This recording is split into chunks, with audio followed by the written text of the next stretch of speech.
Hi, I'm Dr. Samson Misango, your urologist at the Meso Center, with our normal briefing on some of the common problems that men basically get. And today we are going to discuss a common problem called cancer of the prostate, which is everywhere and people know about it.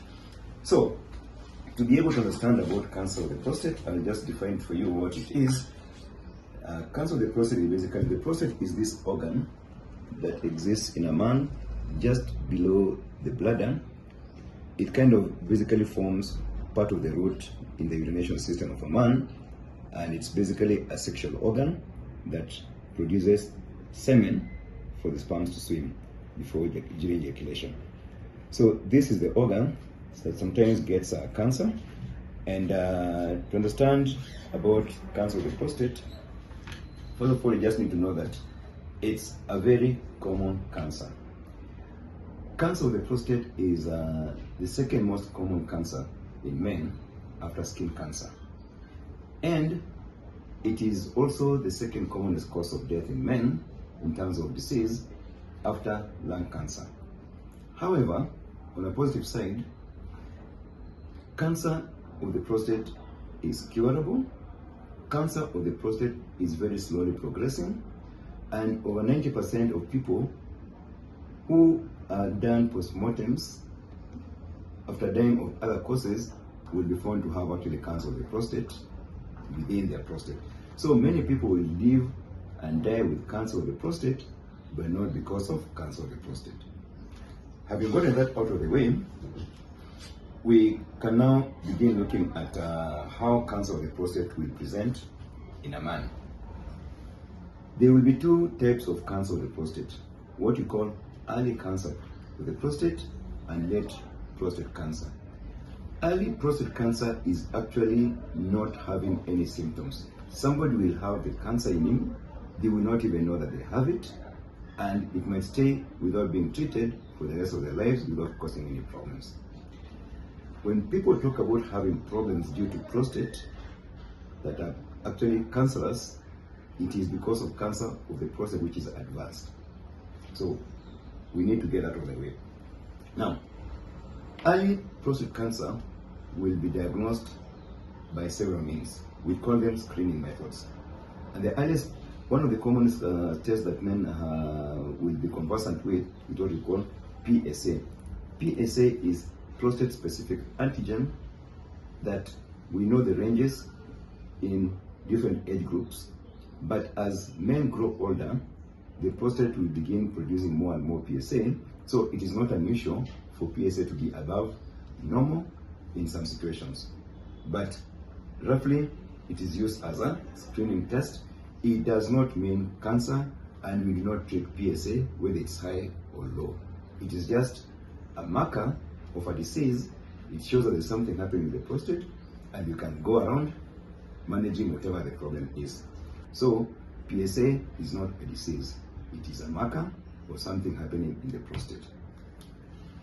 Now, for people who might begin having problems due to cancer of the prostate, that means the cancer is now advanced beyond the prostate and is now maybe entering into the bladder, entering into the urethra, entering into the muscles surrounding, entering into the bones, because there will be some bones around here in the pelvis, okay, and the spine, or around. And so somebody might begin having symptoms of prostate cancer, which might include urinary symptoms, what you normally cause.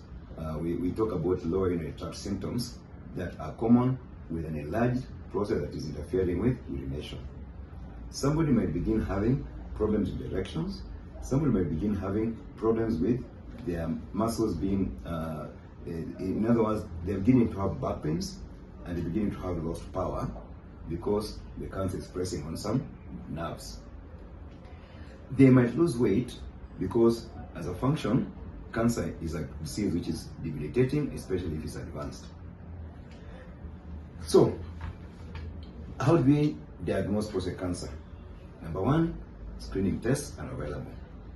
And when somebody comes to a urologist, we will be able to do what is called a rectal examination, because we can be able to pick out this prostate by examining from behind, and you can know how the prostate feels to know if at all there is cancer which is advancing or localized.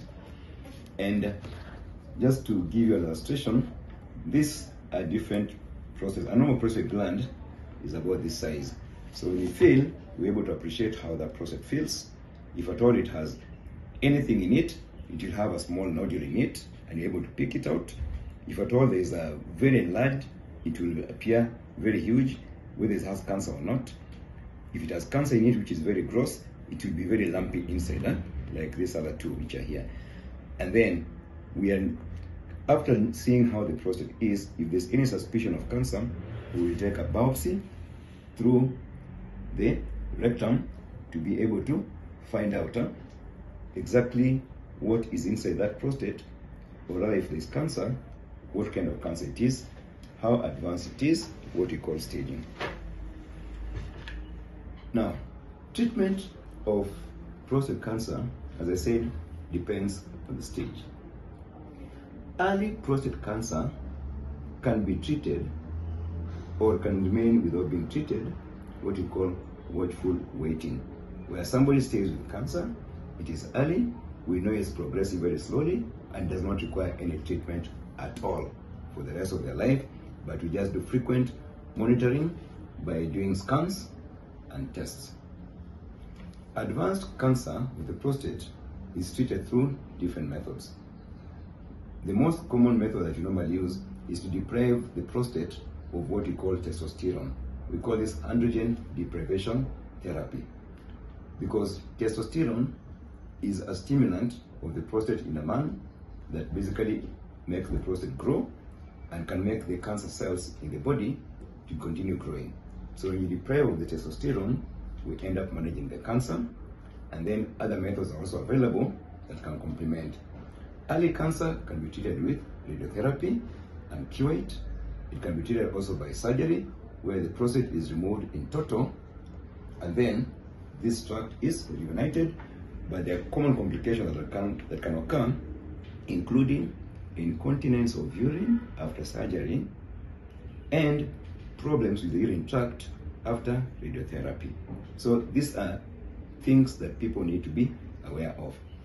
Ultimately, in the treatment, since we are depriving somebody of testosterone, they're going to have what we call erectile dysfunction, and or rather called what we also call impotence, and also lost libido, and they may begin having some hormone changes in their bodies as a result of this treatment.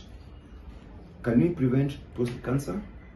Yes, we do know that cancer of the prostate is familiar sometimes. We know that blacks are more at risk of getting cancer of the prostate than our Caucasian friends. This basically, there is a genetic predisposition and familial pattern. If somebody, one of the male relatives, has had cancer of the prostate, there's a higher chance of somebody, a sibling, a son, getting cancer of the prostate. Lifestyle does affect. We have people who are what you call factors which have been associated with high risk of developing cancer of the prostate will include smoking, some chemicals, all right? Things we can prevent is a healthy lifestyle, where basically people are using a healthy, balanced diet. Regular ejaculations have been known to be healthy for the prostate, and generally keeping fit where the blood is circulating fairly well in the system, so that you end up removing all the toxins which are there in the body. So, can it be prevented completely? Possibly not, but we know if you have been completely castrated as a young boy, you will not get cancer of the prostate. So there's a relationship between testosterone and cancer of the prostate. Having said that, I think we cannot begin talking so much more about the complexities of the disease, because this is a product for general viewing to inform the public as part of Health Information Center from the Meso Center. Thank you very much, and till next time. Bye.